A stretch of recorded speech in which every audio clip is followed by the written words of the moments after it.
Hi, viewers. Thank you for joining me. I'm Miranda Wright, a marketing consultant.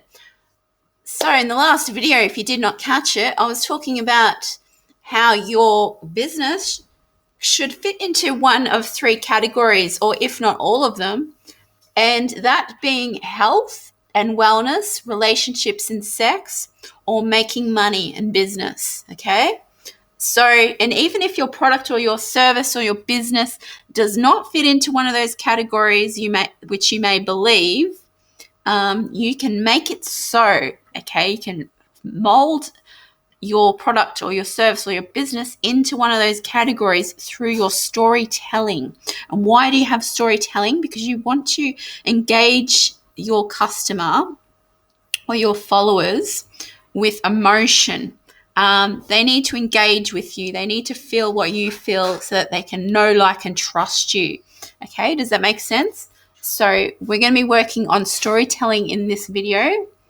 So this is the introduction to script writing for you. Okay, so we're going to just cover some things that will get your brain thinking about how script writing works, okay? And then we're going to dive into how you can make script writing work for your storytelling in telling your stories for your, say, YouTube videos or Instagram videos, for your online course videos, okay?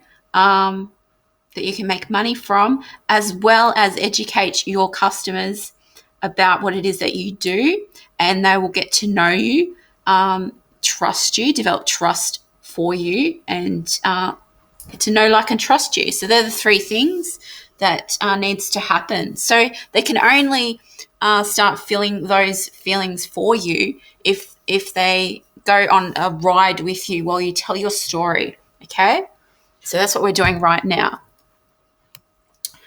Okay.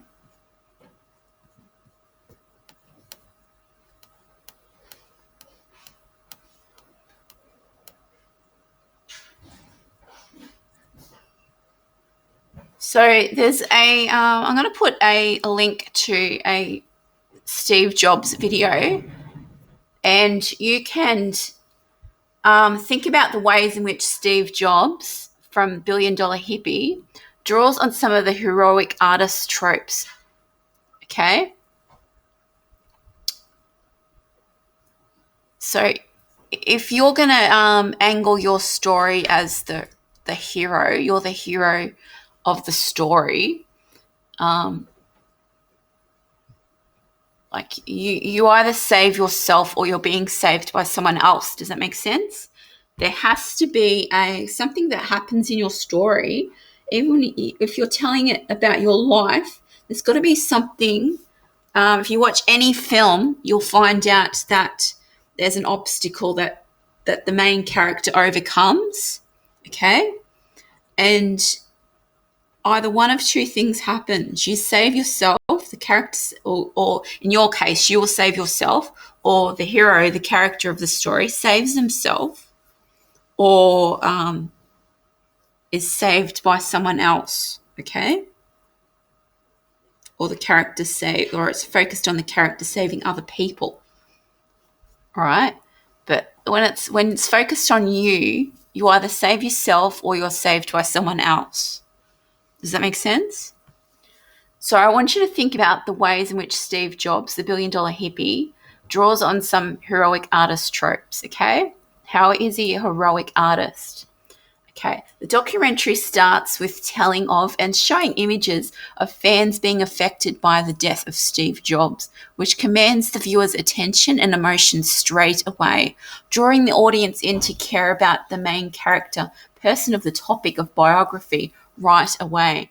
The documentary then has a well-known celebrity comment positively of Steve Jobs, which further creates credibility and likability of Steve Jobs. Okay, so these are the things you can think about when you're writing your own story. Does that make sense?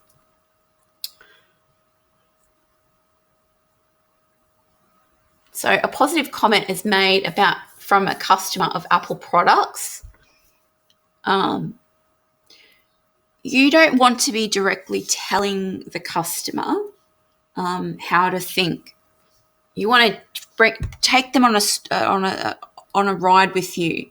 Let them come along with you on your journey and experience what you're experiencing, and let them come up with their own epiphany of what should happen, okay? Of whether they should, whether they need your product or your service, okay? You're going to show them that they do need your product or your service through your story. So you don't need to directly come out and say how it is that you want them to think. They're going to think those things on their own by joining you on your journey. Does that make sense? Okay. So to have other people say good things about you is a good thing, okay? So you're not directly telling people how good you are, all right? So a positive comment is made from a customer of Apple products, along with images of customers with the products, showing enthusiastically that they love the Apple products. Okay, so Apple fans are mad. So in showing that in a biography, that's going to show like credibility, okay, social proof.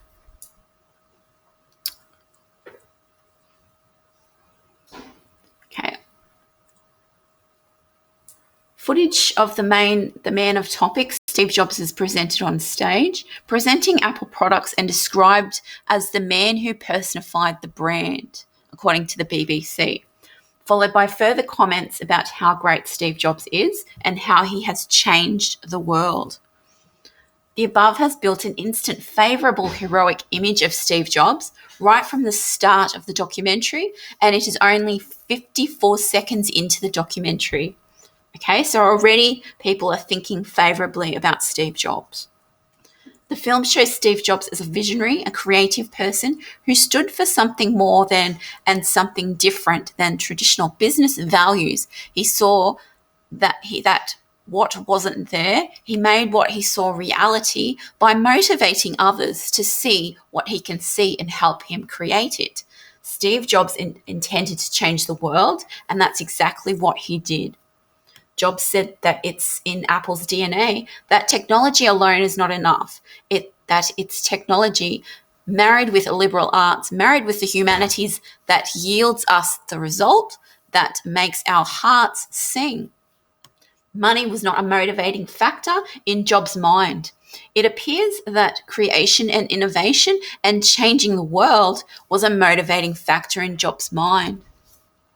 The film shows Jobs in a position of being the hero that saves his company when he regained power of the company that he founded. The company failed without him, and with him it would succeed. Okay, so some academics have said that we accept the assumption that then great artists do indeed frequently show their talents in childhood, and that this biographical formula is rooted in everyday experience. This affords us the opportunity of reaffirming the nature and limits of our own inquiry. Okay, commonalities of an artist, which may be searched for by the viewer reader, are that artists turn themselves into an artist from a lower class, menial, laborious job. They had no teacher. Accidental circumstance motivated the choice of their profession. They discovered someone worthy of imitation. Okay? And examples provided from the film illustrate these arguments. Okay? So that's from $1 Billion Hippy. So I'm going to put a link somewhere down in the description box of this video where you can go and check out that biography yourself, documentary, and have a look at these things that we've discussed here, and you can incorporate some of these things into your own storytelling.